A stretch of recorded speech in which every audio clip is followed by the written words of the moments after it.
slight delay. I was having problems with our internet, so play around with that. As a notice, we record these and pull out clips for use later on. But it is possible that something you say does get recorded and put up on the internet. And could I ask everybody, we've got a large audience for these this morning. Could everybody just get into the chat box and just type in your name and organization? That's some Zoom protocol I'm learning with meetings. That way everyone else, while we can see each other, can at least check the chat box to find out organizations, and that would be great. So this morning, it's another session of meeting some of our organizational leaders around the South Shore. Normally, I introduce the guest, but we're joined this morning by our chair, Renee McGinnis, president of Norwell VNA, is joining us this morning. So I'm going to turn it over to Renee to give some greetings and introduce our guest. Okay, great. Thanks, everybody, for attending.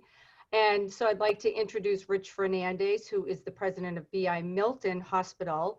I've come to know Rich as very progressive and entrepreneurial in his leadership, runs a very tight ship there, very good. BI Milton does a lot of orthopedics. We work closely with their team over there. They do a great job. And Rich, I also saw in the Harvard Business Review, the special edition that came out on managing in times of crisis, the president of BI, Leahy, was quoted in there as someone who's done some great leadership during this time of crisis. So I'll turn it over to you, Rich, just to give us an update on what's happening in your world now that elective surgeries are starting and people are going back to the hospital. Yep. Great. Well, thank you, Renee. And I guess I would give you a toast of like some wine or something with your background there. I would love I'm going that. off sailing somewhere Nice. to the brighter days. But thank you all for joining today. As Renee said, I'm the president at BID Milton. We're part of what is now just over a year old called Beth Israel Leahy Health. It's a large system, and I'm going to try, just because we're in recovery, I'm just going to have a little tidbits about COVID, but I'm actually so glad we only have 3 COVID patients, in the hospital today versus 73. So I'm moving forward, and I hope all of you are moving forward. We still have work to do as a community to stay safe and keep all of our businesses open, which I think the work all of you, and I know it was painful, and all the citizens of Massachusetts did, we did bend the curve and we avoided overwhelming our healthcare system. But I can tell you, we were closer than anybody really wanted to be. And I'll just say, it did feel like, I'm sure Renee, it was like preparing for, I've never been a captain of a ship going into a hurricane. I've never been part of a tsunami, but that's what it felt like, because we knew how quickly the seas could rise. So thankfully, we peaked, and the state of Massachusetts peaked back in April, and we've had a steady decline. But it's really a credit to everybody in Massachusetts. And I will say, as you're seeing spikes across the country, I would say in Massachusetts, we all felt this up close and personal. And I hope that we don't lose our edge. Camps and businesses and restaurants and eventually schools. The only way to tamp this thing down is social distancing, masks, and washing our hands. Someone said it, and I think it's a great thing. It's the only vaccine we have right now, and that's it. And we're showing that it can be pretty effective. So that's my COVID kind of look back. So I've been up in Boston since '95. I grew up in Philadelphia, and just for full confession, I am 100% all Boston sports now. The hardest one to convert, because I was a huge 76er fan, was the Celtics. There's just something about green and white that I had a hard time doing. But the Philadelphia sports groups really kind of made it easy to kind of forget about the Phillies, the Flyers, the Eagles, and others. And just for proof, actually both my brothers live up here too. But when the Eagles played the Patriots in the Super Bowl way back when, we did have my dad, who's a ardent Philadelphia fan, come up and sit on our couch and watch it. And although we didn't lose, although we lost, it was a great game. But we, just for the record, had our Patriot shirts on. So make no mistake about that. The other qualifiers, I didn't grow up on the South Shore, so I actually have to use my Waze everywhere I go, except for a few of Peter's board meetings. I've learned those. So I'm still learning. But Boston's a great place. I have 2 kids, one in high school and a daughter now, actually 2 in high school. I guess they completed whatever this COVID last semester was. So 2 at Needham High. And I've been in Boston healthcare since '95. I've worked at the Brigham and Cambridge Health Alliance and Steward, and I really love it here at BID Milton. As Renee mentioned, Kevin Tabb is the system CEO. And I would say, you know, from a leadership point of view, he sees the value of strong community hospitals. He does not see the downtown hospitals as the epicenter of care. And I think that's evident when you look at Milton's trajectory. We've been part of the BID system, or the Beth Israel Deaconess Medical Center, for quite some time. And it's really allowed a community hospital like Milton to grow in ways we could not have done without that partnership. So women's health programs, where over 200 women get all their prenatal care right here at Milton. They deliver downtown, and then they get all their postnatal care back here in Milton. The same OBGYNs and nurse practitioners take care of them. You know, my kids are 17 and 14 now, but I remember driving from Needham down to One Brookline Place, you know, 35 minutes, pay $35 for parking for a 5-minute ultrasound. So I think a lot of women and families have really seen some of these programs, not to mention robotic surgery, bariatric surgery. As Renee mentioned, we do more hip and knee replacements than many of the downtown teaching hospitals. So we've kind of carved out our niches, and I think of it as highly personalized care, where you're going to know who your doctor and your surgeon is. In fact, most of our doctors and surgeons give you their cell phone number. You know, you're not going to call some 1-800 or talk to a resident. You're going to talk to them personally. And I think that's the same with our staff. It's incredible the notes I get from staff or from patients who remember their nurse Emily or Nicole or their nurse's aide. And I think that really speaks to what has been a long-standing tradition at Milton, which is really highly personalized care right here in your community. And I think the partnership with the Beth Israel Deaconess and now Beth Israel Lahey Health allows us to do things we couldn't have done by ourselves. So I really think of us as a regional hospital. The primary areas that we serve are Milton, Quincy, and Randolph. However, what we're seeing in the South Shore is that more and more people in Braintree, Weymouth, Canton, other areas are coming here for care, whether it might be preventative services, you know, mammography or endoscopy. It could be lab work. Why drive to Boston for your routine lab work if you can get it done here? So we're really trying to position ourselves as a regional, strong community hospital. You know, quality and safety are what hospitals are about. So this whole COVID thing about, you know, washing your hands and having protective gear, you know, we've been living that years prior to COVID, and we've learned a whole hell of a lot during COVID with this. So we really feel hospitals are safe. I'd be curious as we get into dialogue kind of what people's perceptions of returning to healthcare. We know restaurants and you know, barbershops and other realtor type stuff is starting to open.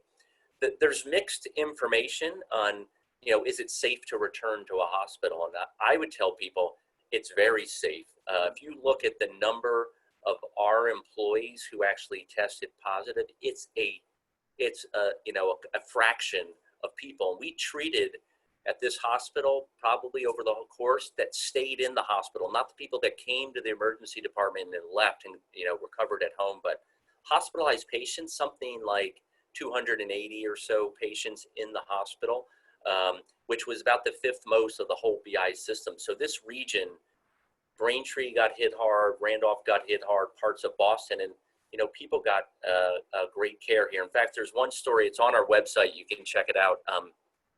This woman wrote us this letter, and she actually posted pictures of her son. So her son came in with COVID symptoms to our ED at the peak of this. And she was his primary caretaker. So we actually allowed her, despite no visitors, we allowed her to stay with her son. And it turns out one of our nurses, Emily, recognized she was really struggling to breathe. So it turns out she had had surgery and had a complication and a blood clot from this surgery in January. If she wasn't carrying it in our hospital, I don't know what would have happened to her at home. So we were thankful. She wrote this thing, how we saved her son and saved her life. She thanked everybody from the janitors to the groundskeepers to the nurses to the doctors and everybody. It was just one of those messages about our staff and our providers are here for one thing and one thing only, and that's taking care of patients and families, whether you're in every 100-year pandemic or busy times like in February just before. So that's who we are. I know Peter will lace in some questions, but I think we've had discussions in the chamber about how do we keep healthcare local on the South Shore? And I think, between BID Milton, South Shore hospitals, Renee's organ, there's a lot of quality healthcare options in primary care offices, et cetera. In fact, we're opening up a urgent care, primary care specialty center right in downtown Quincy, which I think will offer even more access for high quality care at a more reasonable price point for you small business owners. And that's another discussion, I think, of how in healthcare can we adapt the ways you contract with your insurers and maybe with hospital systems to actually get higher quality, high value. Because remember before COVID, healthcare costs were 18 to 19% of the GDP. I don't think that's changed. It might have temporarily gone down, but when we all come out of this cloud and you get to re-up with your premiums in January and February if you're doing that or whatever your cycle is, healthcare costs are still going to be a big topic. And I think we particularly have a great service, great access at a lower cost, and particularly for routine services. There is no reason people need to go downtown. And again, Kevin Tabb, our CEO, will say, absolutely. We're always thinking about services that we can move out of the medical center to Milton or Needham or Plymouth, our other sister hospitals. So, Peter, I'll pause there. I don't want to use my preamble for the whole 40 minutes, but I'd love to hear if there's questions, obviously you have, or from people. If you want to talk about COVID, I'll be happy to, but I'll talk about anything here. Thanks. And I don't know why we haven't been called out on this yet, but we call this 40 minutes and it generally goes 60 minutes and nobody's complained, and we've got a large crowd today. And I suspect it's because people are fascinated about what's happening with healthcare.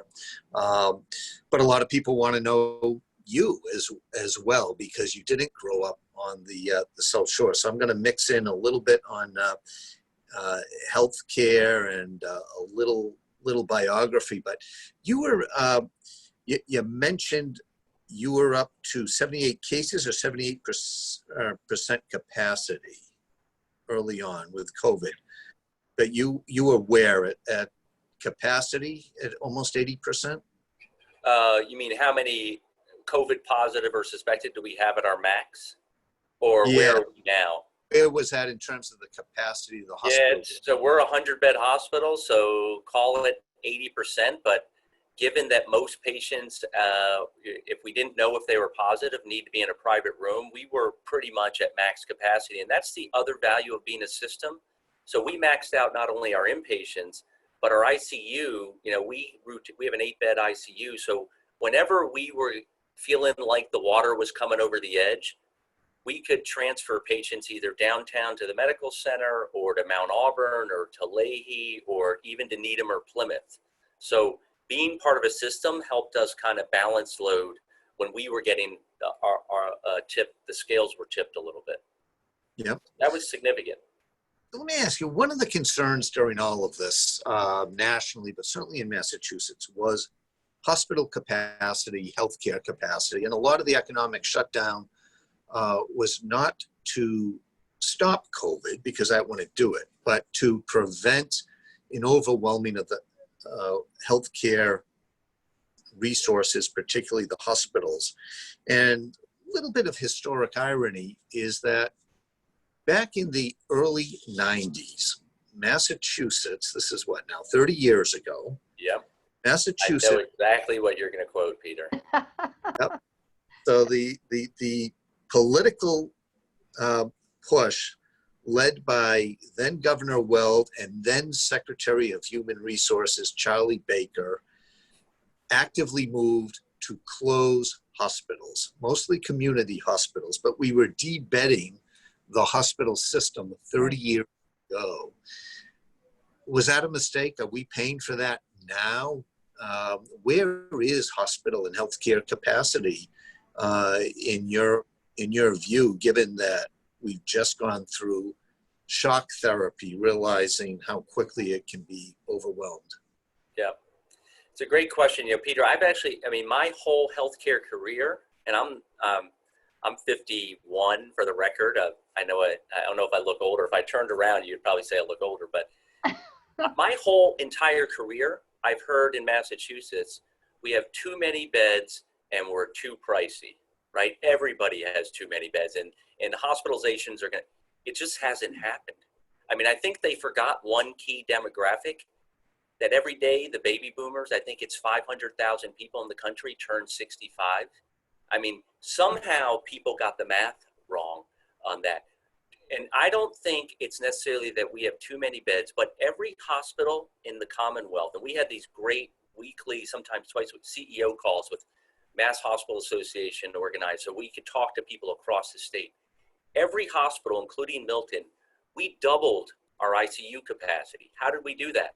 When you're not doing operations, you use where you recover from your operating procedures as an intensive care unit, and you staff it with nurses that have been cross-trained, and there was so we were all able to add capacity, not necessarily just raw inpatient beds, but intensive care unit beds. And we were able to secure and use and get from both the governor and other resources the vents that you need. Because the thing that you mostly get overwhelmed on, you don't have enough people in an for intensive care or event.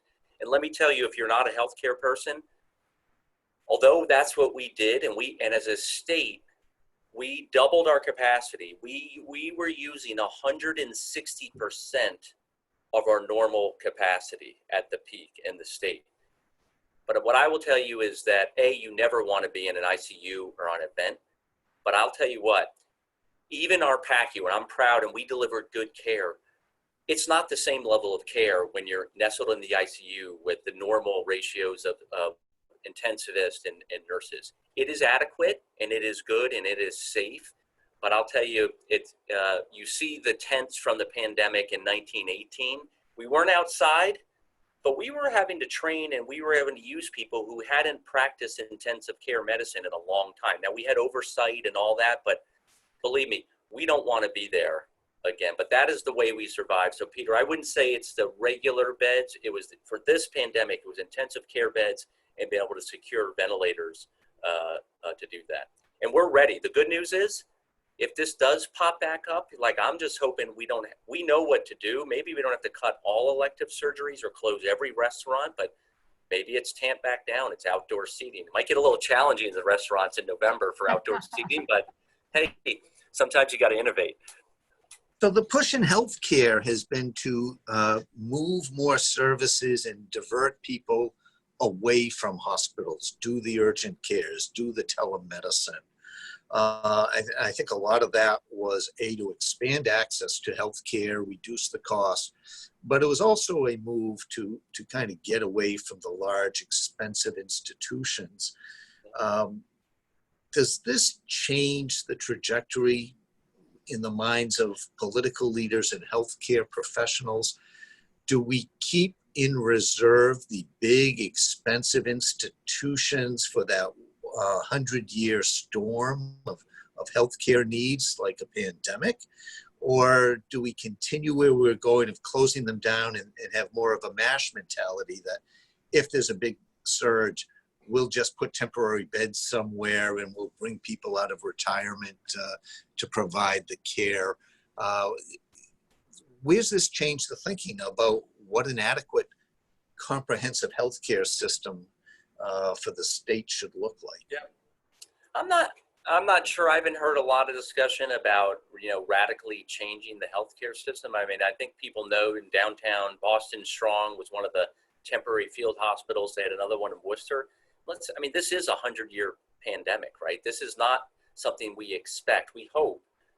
So I don't think it's going to radically change people's policies about how many hospitals and how many beds. I'm actually worried that there could be some hospitals that, financially are hit real hard and have to curtail services on their own, or I hope, and I don't think it's in Eastern Massachusetts, there could be some hospitals that close. I mean, I know every one of you, your businesses have probably, gone down a bit. And but I can tell you in a hospital, our revenue was off by 50% with the same, almost 80% of our expenses. So as opposed to, we make relatively small margins, we were losing anywhere from $1.5 million to $2 million a month at just my hospital. That number is, I think I heard the number, lost revenue in the hospital systems in Massachusetts is something like $4 billion a month from what was. But every hospital, and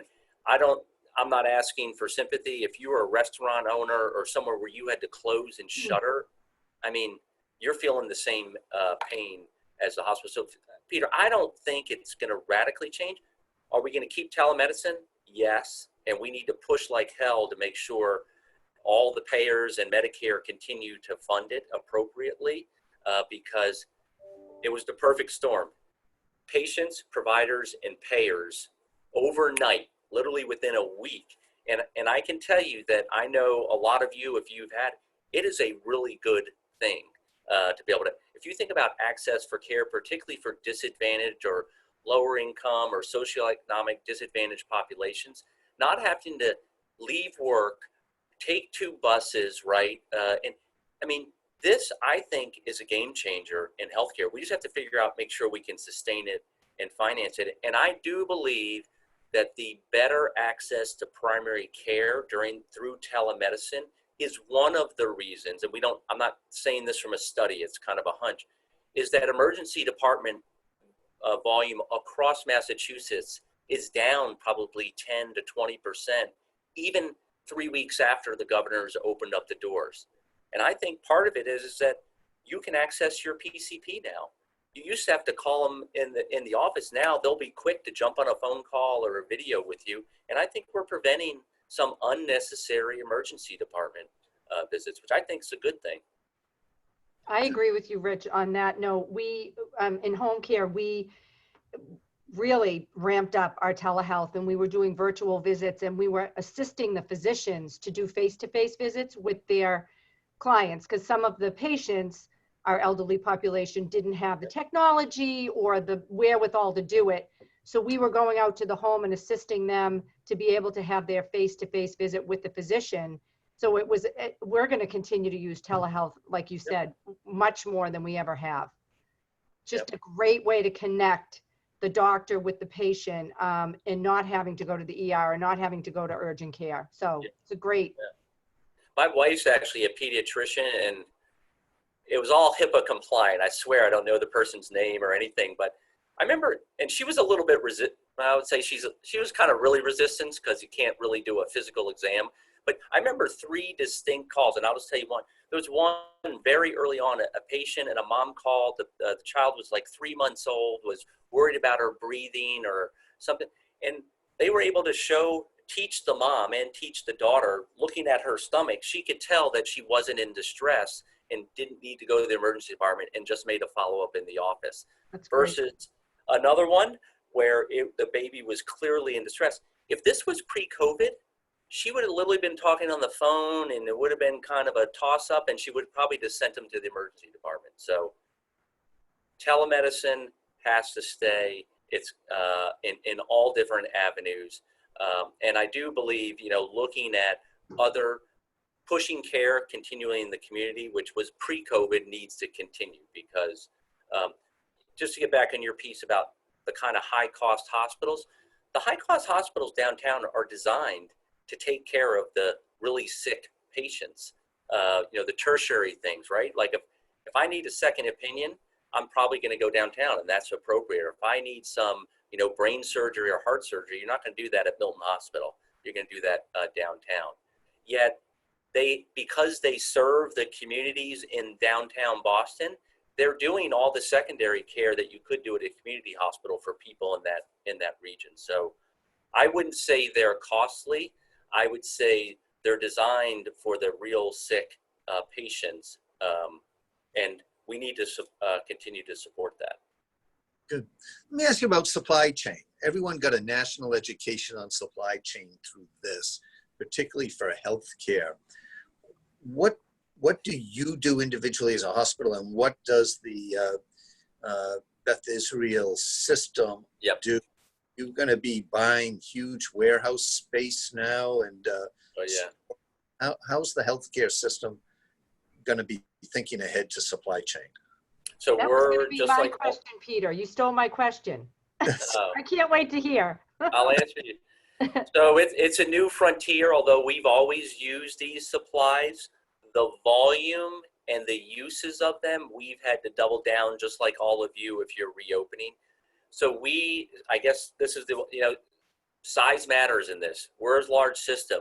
We are just like the state, the federal government, everybody's trying to find and secure bulk quantities. And yes, we are looking, in fact, I had a call on Thursday with the real estate person from the system about any vacant space I have where we could use for appropriate storage and those things. So it is about porting the right one where I see the and then it's a challenge, right? Because every business in the Commonwealth, in the country, now needs some sort of mask and maybe goggles and hand sanitizer. I mean, we're making a lot of our own hand sanitizers, which I'm sure some of you may have to resort to as well. So the competition, I think, is different.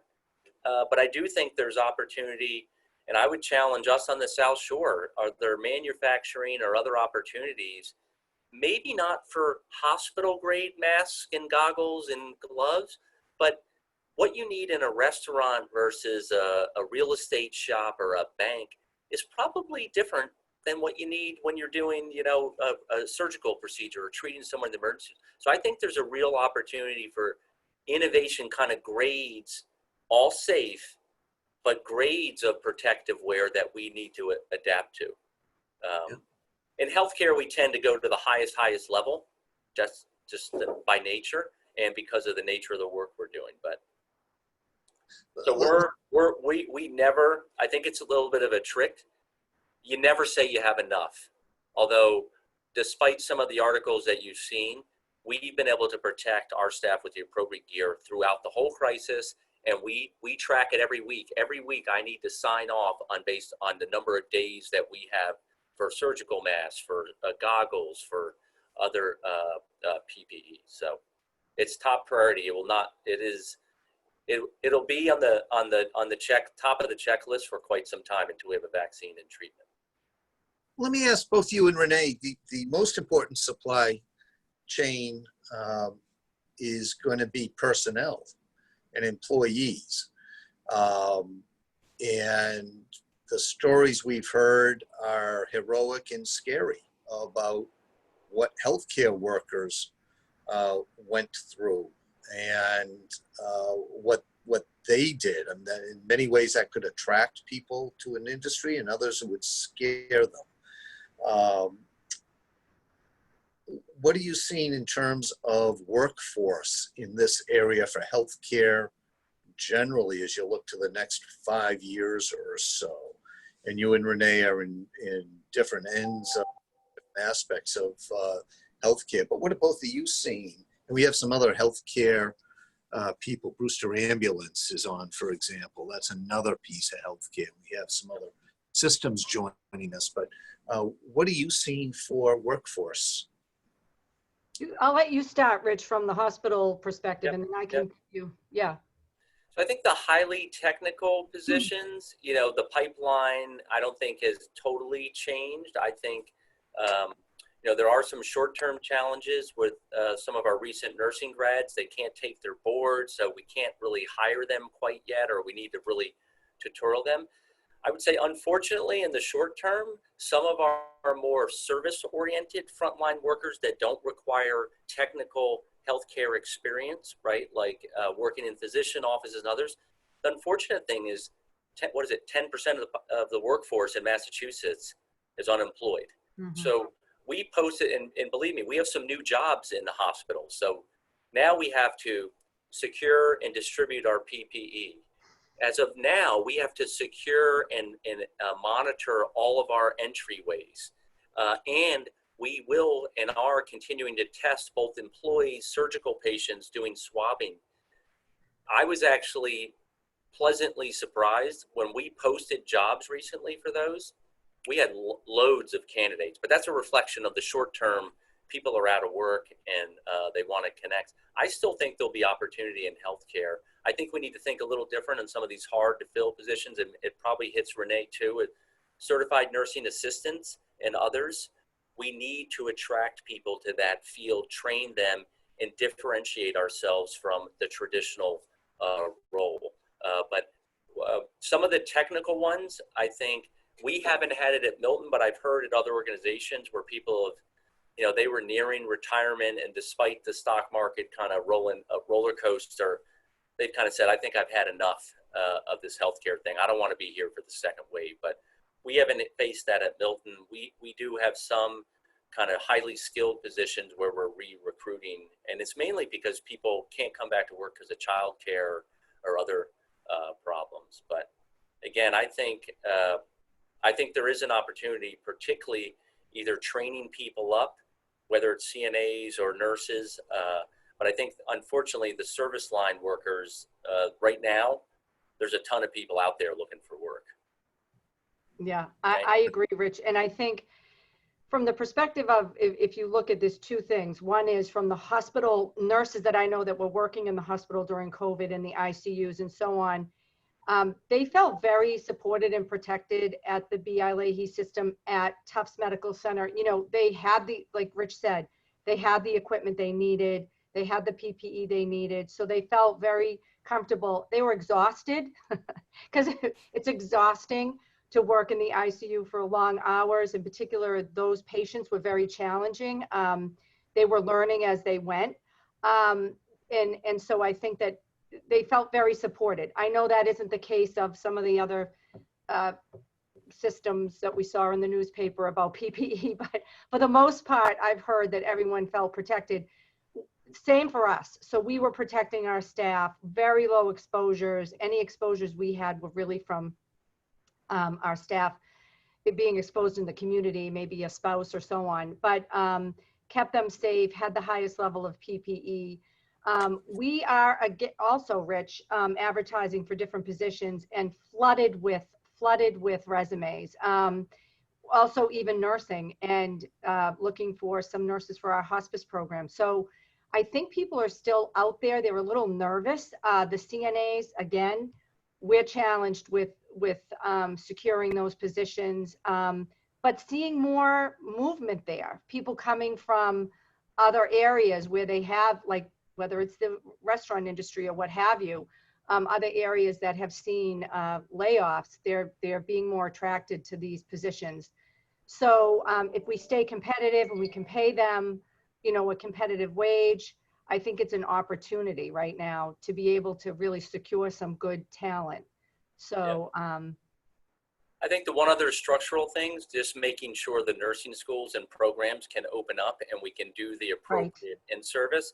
Otherwise, you know, 18 months, 22 years from now, you're going to have this decline of available nurses. So that is the struggle right now, because a lot of the nursing schools are still closed, or they don't really know their plans for the fall.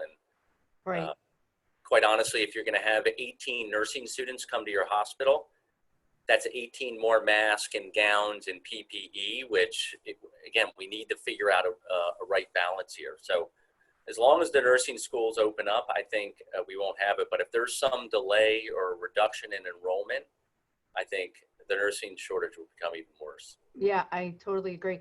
And I think, Rich, too, are you hearing anything, because we're all struggling with this PPE, more staff? I've never had so many staff that I've had to on this.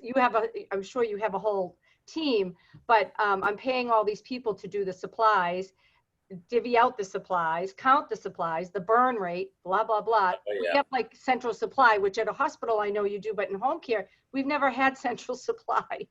But just, you know, the stockpile, are you hearing anything from the government at all, or anybody, you know, what is the plan for the stockpile so that we don't have to witness this again?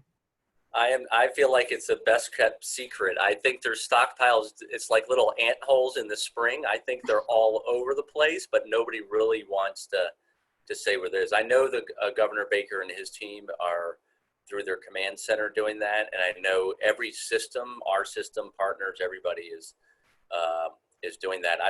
I think it's a little bit of each, you know, securing their own chains, but again, like I would say, particularly for businesses on this call, is who are the alternative suppliers? If the partners in the state and us are going after for this, again, hospital level, are there other vendors, which they're popping up all over the place, Right. that people could access for what you need at an office building or a restaurant or a retail shop? And I'm going to take the advantage of the audience we have, but Peter from Brewster Ambulance is signed on. I don't know if he's muted or there, but I'd be curious to hear what the ambulance industry is facing in terms of supplies and workforce as well. If he's able to jump on, or somebody else from Brewster is able to do that. And I'd also tell everyone else, if you have a comment or a question, feel free to either use the chat feature or raise your hand, and we'll get to those questions. Rich, let me ask you base. Pete, are you on? I am on, Pete. Thank you. And I apologize. I got your chat. I'm trying to figure out how to chat back. But so good morning, everybody. And we're facing the same exact issues that Renee and Rich are facing as far as PPE goes. We have some wonderful folks that work for us that it's a fight against the federal government. It's a fight against everybody else that's trying to secure the same thing. We go through a lot of it, but we've been very fortunate with the folks that work for us that have procured that, they've been able to protect our employees. As far as employment goes, it's the same across the board. I think, you know, we have 3 levels of service: our ALS, our BLS, and our chair car service. ALS, it seems like we have jumping into the fray that want to help. And, you know, we compare it to after 9/11, after the Boston Marathon moments, where people just to be part of it and want to be part of the solution, and they're jumping in. As the service drops down a little bit, where, you know, chair car, there's a lot of nervousness out there, and part of it goes back to, you know, reimbursement rates and funding. And you say, we can only afford to pay this much, and they say, you know, I'm going to risk myself to be on, you know, transporting patients that could potentially harm me. So that's a big thing in our industry with the challenges that we're facing. But we're working on it. We still have our complete workforce. The folks that work for us have been amazing through this whole process, and it changes every single day with different rules and regulations that we have to try to follow. But we've been very fortunate. And I did want to give a shout out to Rich and his team, because my mom, unfortunately, in the middle of this whole fray, had an incident where she had to be admitted to Milton. But your folks took extreme good care of her, and she was one of the success stories. She had to go into Boston for her surgery, but she came out COVID-free. She's healthy. She's in rehab right now. So you folks did an amazing job, where clearly I know I wasn't the only family nervous about, you know, my 84-year-old mother going into a hospital system at that time, but what you guys did was phenomenal. So thank you very much. Good job. Hey, thank you, Peter. My pleasure. Thanks for putting your trust in us. You guys are great partners too, and I'm sure there'll be more coming out of this that we'll be working together on. Absolutely. We're looking forward to it. Pat Powers at Abington Bank. Pat's new to our board. Abington Bank, one of our partners. Wrong one. Liberty Mutual, Patrick. Oh, Liberty Sorry. Mutual. Okay, I'm sorry. You didn't have your picture up initially. Oh, that's all right. I'm off a video. It's not working on my laptop. I'm Yeah, remote right now. So glad you joined us, and thank you. And you've been a great volunteer. You're on the ambassadors, aren't you? Yes. Not officially, but did a little bit of work with it, and then Leadership South Shore have been active in that. Program. Great, what you went through, which is a great South Shore Bank program. But you had a question. Yeah, so the question I had is with, I think it came up earlier regarding some of the home healthcare folks. Somebody had mentioned it with the tele-appointments, but for the COVID folks and knowing that a lot of them are in isolation, obviously families not being able to get in to see patients, how have you seen your landscape adapt or even potentially helped train some of the employees in the soft skills of, I'm sure for a while nurses didn't have to Zoom with patients or FaceTime with patients who couldn't maybe do it themselves, and how has that changed for your staff, and what are some of the things you guys are doing to Yep. kind of Yeah, advance that? You've hit it, Patrick. I mean, that's exactly what we've done. We bought a few iPads, and whether it's in an emergency department up on the floors, and we've kind of worked with our staff, and they've kind of found a rhythm where they kind of do the phone calls in the morning so they can touch base with their families at first thing in the morning. They know the plan as opposed to just trying to do it willy-nilly. It makes it a little bit more of a routine. So it's a small investment in some technology, but luckily it's there because I know none of us would want to have their loved ones or parents or someone isolated and not be able to visit. The good news is that if they're not COVID positive, which is a very small, a large number of people in hospitals, we have with the governor's help, we have loosened visitor restrictions. So if you were a COVID positive in our hospital, we still restrict visitors and we'd use technology. But if you're not, which again, the vast majority, we are allowing visitors in for a limited number of hours to see their loved ones, whether it's in the intensive care unit, in the inpatient, or in the emergency department. And I think with the soft skills too, as you were saying, just, everyone had to get up to speed quickly on how to do virtual visits or telehealth visits. And so there is training that goes along with that because there's HIPAA requirements and, you don't want, if you're going to do a virtual visit, you should be in an isolated place where you can be. So there is some training that goes along with that, but I think people really embraced it. The families loved it. And even with the assisted livings, they were implementing it. So because you couldn't visit your loved one in an assisted living either. So how were you going to have FaceTime or talk to them? Zoom became very popular. If you think about it in 5 years, now, hopefully we don't have this pandemic around, but redesigning a hospital room, why wouldn't you have your TV or that technology, Zoom or enabled so that you just put in an earphone or something, you could talk to your loved one right there. Right now it's a little clunky bringing it into the room, but I could see this changing the way we design our rooms, just like it's going to change the way we design our clinics and stuff. If every primary care physician is doing 1 day from home, you all of a sudden have a little bit more real estate to do that. So I think a lot of things will change, but again, we said it before, telemedicine has been what somebody joked with me that their telemedicine plan was a 3-year plan to get 20% adoption.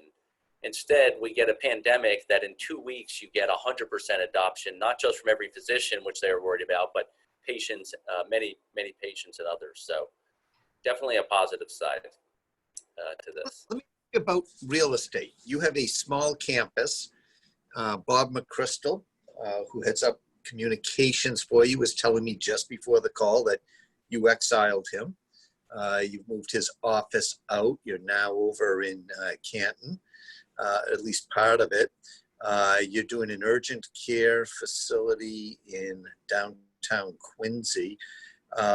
You're pretty tightly fit in at Milton. So what are the plans in terms of expansion in real estate? Yeah, just for the record, I get a picture, Bob gets windows, so don't feel too bad for him in Stoughton.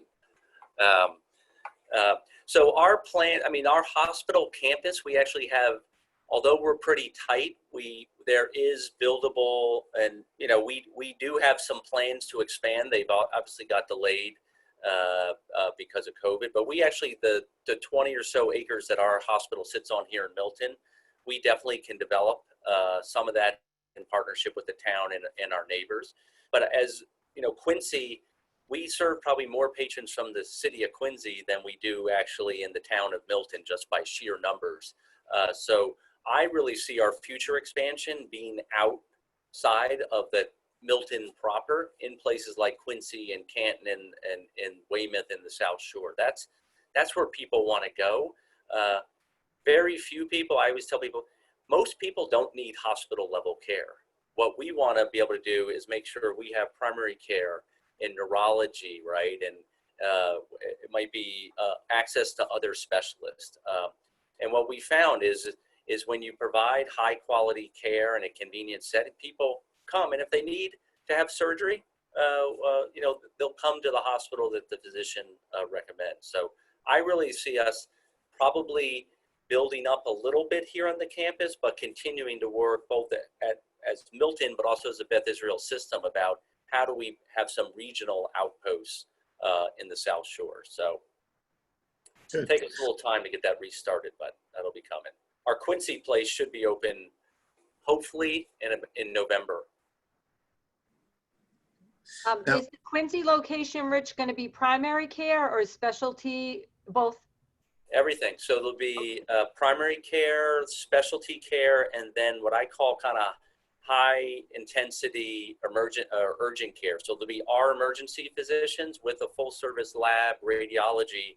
So hopefully a lot of people in that region will say, let me start here at urgent care. If we need to move them over, we'll just call Peter and have Brewster send them over by ambulance if needed. But we really want to be able to provide high intense, high quality care without the ED wait and without kind of the big, as Peter says, the bigger price tag.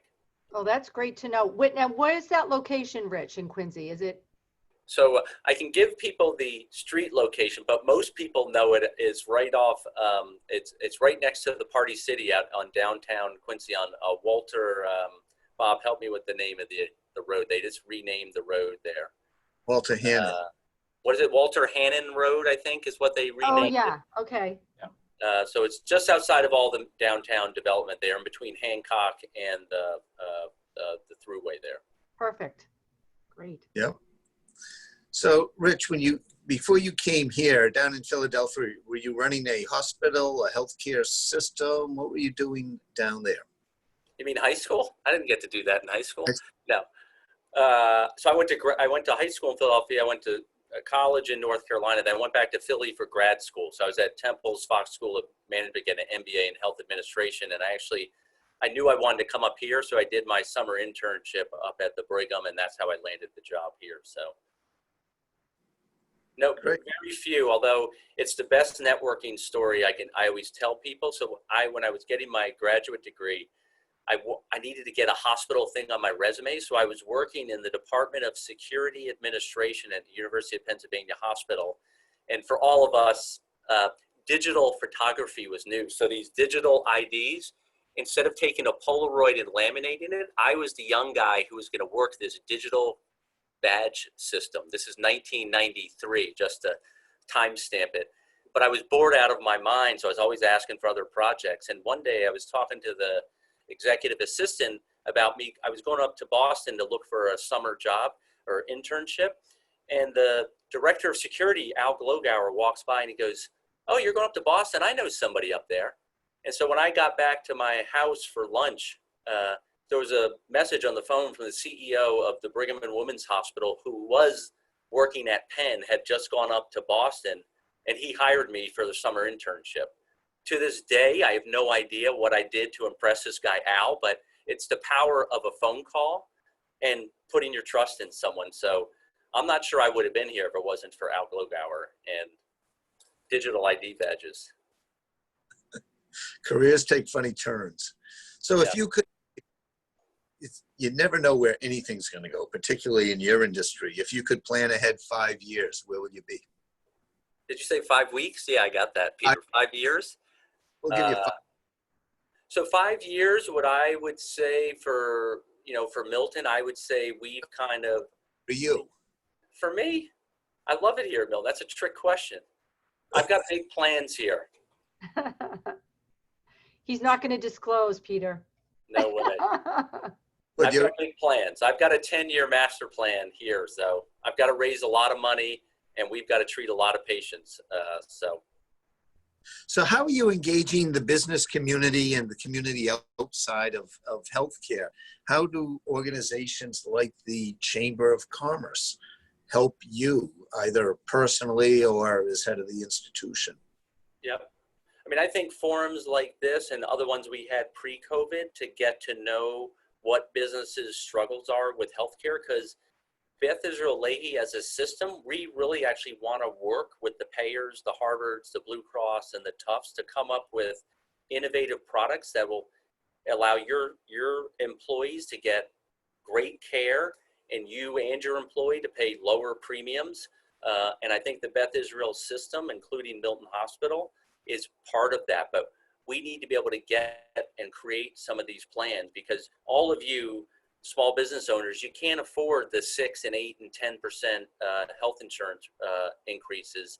And the BI system, you know, across Eastern Massachusetts, 85% of the population in Eastern Massachusetts lives within 5 miles of a primary care, of a BI Lahey primary care or hospital. So we have the geographic reach. I think in the South Shore, you know, between Milton and Plymouth and our Quincy site, we're going to have pretty good access for the South Shore. We'd love to work with businesses to come up with a plan where you kind of steer your employees to our primary care and our hospitals to the extent we have the services, and you save in premiums because we're not a high cost system. Great. Now, I should know this. I know Norwell VNA is 100 years old this year. How old is Milton? Norwell, is that you, Renee? Yes, Yeah. we're 100. Whew. I look pretty good, huh? Yeah, I'd say so. How old is the Milton Hospital? Whew. Was it, I think it was 1903 was when it was founded. It's been on this campus since 1950. Wow. Okay. So we've got Renee just by a little bit, but this campus is a little younger than Norwell VNA. That's great. We are coming up on the hour. That has flown by very quickly. But I don't want to sign off without asking the other people on the line if they had a question or wanted to make a comment before we sign off. It is a chance for people to meet some of our leaders. And I do appreciate the leadership. You've been great serving on our board. It's a wonderful perspective having a hospital president sit on our board and help us kind of think through our economic development. You've been great with that. But let me throw it out before I turn it off. Does anyone else have any comment or a question they'd like to sneak in before we hit the top of the hour? That is great. Rich, thank you very much. Thank you, Rich. For the hour. Thank you, Renee. And we'll be at this again next week. Awesome. Thanks. Thank you, everyone. Peter. Have a Thanks, great everyone. day. Thank you.